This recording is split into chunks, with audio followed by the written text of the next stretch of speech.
এই মুহূর্তে ঢাকা কলেজের শিক্ষার্থীরা, ঢাকা কলেজের উচ্চ মাধ্যমিক শিক্ষার্থীরা সায়েন্স ল্যাব ব্লকেট করেছে।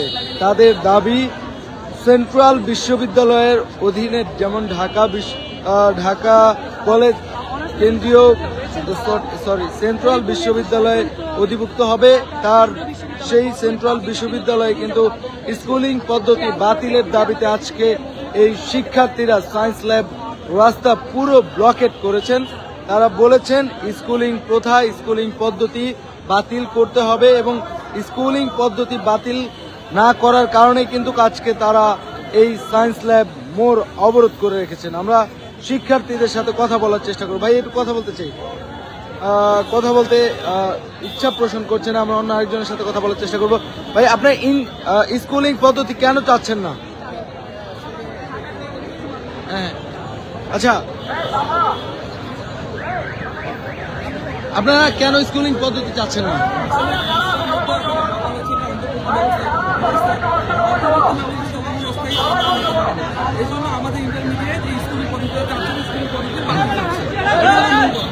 হ্যাঁ, আসলে আপনার কি সেন্ট্রাল বিশ্ববিদ্যালয় চাচ্ছেন কিনা?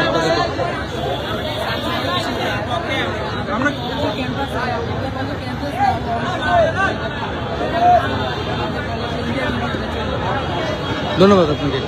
যেমনটি বলছেন একজন শিক্ষার্থী, তিনি বলছেন যে আসলে তার যে কলেজ অর্থাৎ ঢাকা কলেজে তারা স্কুলিং পদ্ধতি চাচ্ছেন না। ঢাকা কলেজে যদি স্কুলিং পদ্ধতি চালু হয় তাহলে কিন্তু ঢাকা কলেজের যেই ইন্টারমিডিয়েটের শিক্ষার্থীরা আছে তাদেরকে কিন্তু তারা সেই বিশ্ববিদ্যালয়ে আওতায় পড়বে না, এমনটি বলছেন তারা। কিন্তু এমন, এবং তিনি একজন শিক্ষার্থী আরো বলেছেন যে তাদের যে স্কুলিং পদ্ধতিতে যেই সেন্ট্রাল বিশ্ববিদ্যালয় করা হবে সেটি তারা সেই প্রথা বাতিল চাচ্ছে এবং যেই ঢাকা কলেজ সহকারে 7 কলেজের যে অধিভুক্ত সেন্ট্রাল বিশ্ববিদ্যালয়ের যে কথা চলছে, সেই সেন্ট্রাল বিশ্ববিদ্যালয়টি আসলে ঢাকা কলেজের যেই ক্যাম্পাস, সেন্ট্রাল বিশ্ববিদ্যালয়ের যেটি হবে ঢাকা কলেজের, সেই ক্যাম্পাসটি এই ঢাকা কলেজের বাইরে অন্যত্র নিয়ে যাওয়ার কথাও কিন্তু বলেছেন এই শিক্ষার্থীরা। এই মর্মে কিন্তু আসলে শিক্ষার্থীরা আজকে এই শাহবাগের এই সায়েন্স ল্যাবের যে রাস্তাটি আছে সেই রাস্তাটি ব্লকেট করে রেখেছেন শিক্ষার্থীরা এবং তারা এই স্কুলিং প্রথা বাতিলের দাবিতে কিন্তু আসলে এখানে বেশ স্লোগান দিয়েছিল। আমরা আরো শিক্ষার্থীর সাথে কথা বলার চেষ্টা করব। ভাই, একটু কথা বলবো, স্কুলিং পদ্ধতি কেন বাতিল চাচ্ছেন?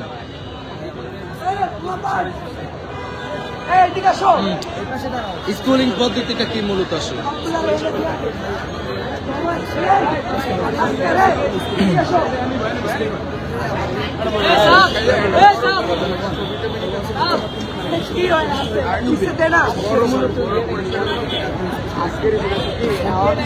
মডেলের শুধুমাত্র আমরা প্রকাশ করতে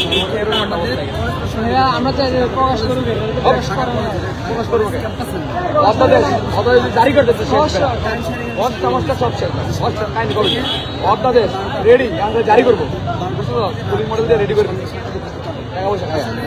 আমাদের বর্তমানে আমাদের আইডিয়া করতে আমাদের টাইম নেই, তারপর বেশি নেই, এটা শর্ট টাইম তো আমরা কিছু পাবো। সেকেন্ডলি কোনো ইউনিভার্সিটি স্টুডেন্ট সেগুলো মেনে নেবে তারা সেটা বিপদ হবে, কারণ তারা এটা চাচ্ছি তারা একটা আদর্শ বিশ্ববিদ্যালয় আদর্শ বিশ্ববিদ্যালয় ক্লাস সেটা দুপুরে পরে শুরু হবে, এটা হইতে পারে সিদ্ধান্ত করে বলতে দ্বৈত পড়া চালু হবে, গ্রেড এবং দ্বৈত প্রিন্সিপাল আসলে এটা কিছু হইতে পারে।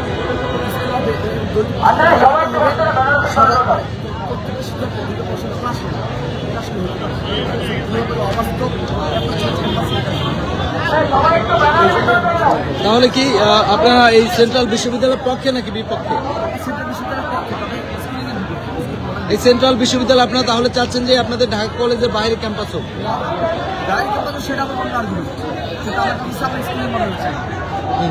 তাহলে সেন্ট্রাল বিশ্ববিদ্যালয় চাচ্ছেন, আমার স্কুলিংও চাচ্ছেন না? সবার স্বার্থ রক্ষা হয় এমন মডেল নিয়ে আলোচনা, সবার স্বার্থ রক্ষা, সেটা আমরা ধন্যবাদ আপনাকে। দর্শক, যেমনটি বলছিলেন আসলে একজন শিক্ষার্থী যিনি স্কুলিং এর বিপক্ষে এবং সেন্ট্রাল বিশ্ববিদ্যালয়ের পক্ষে এমনটি যুক্তি দিয়েছেন শিক্ষার্থীরা। আমরা একটু কথা বলতে চাই আপনার সাথে। ভাইয়া একটু কথা বলতে চাই, আপনার স্কুলিং এর কথা বলবো, হ্যাঁ কথা স্কুলিং এর বলবো। বিপক্ষে অন্য একজনের সাথে কথা বলার চেষ্টা করবো। আপনার স্কুলিং এর বিপক্ষে, সেন্ট্রাল কলেজের সেন্ট্রাল বিশ্ববিদ্যালয়ের পক্ষে কেন?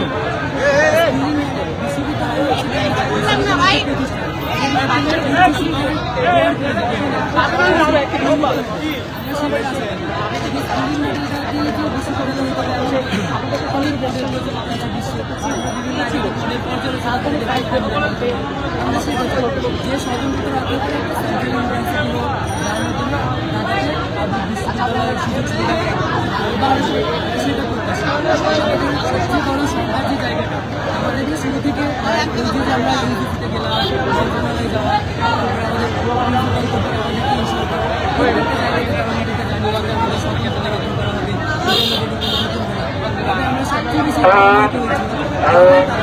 15ই অক্টোবর শিক্ষামন্ত্রী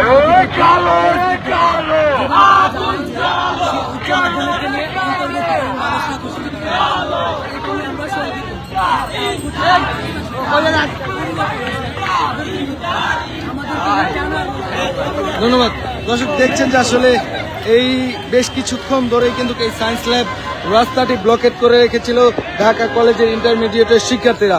এই মুহূর্তে তারা এই ব্লকেট কর্মসূচি প্রত্যাহার করে এখন কিন্তু দেখা যাচ্ছে যে ঢাকা কলেজের যে প্রিন্সিপাল আছে সেই প্রিন্সিপালের সাথে কথা বলার জন্য তারা কিন্তু এই সায়েন্স ল্যাব মোড়টি ছেড়ে দিয়েছেন এবং শত শত শিক্ষার্থী তারা কিন্তু ঢাকা কলেজের উদ্দেশ্যে আবারও যাচ্ছেন। দর্শক এই ছিল সায়েন্স ল্যাব মোড় থেকে সর্বশেষ। পরবর্তী সকল আপডেট পেতে ডেইলি সান ফেসবুক পেজের সাথে যুক্ত থাকবেন। ধন্যবাদ সবাই।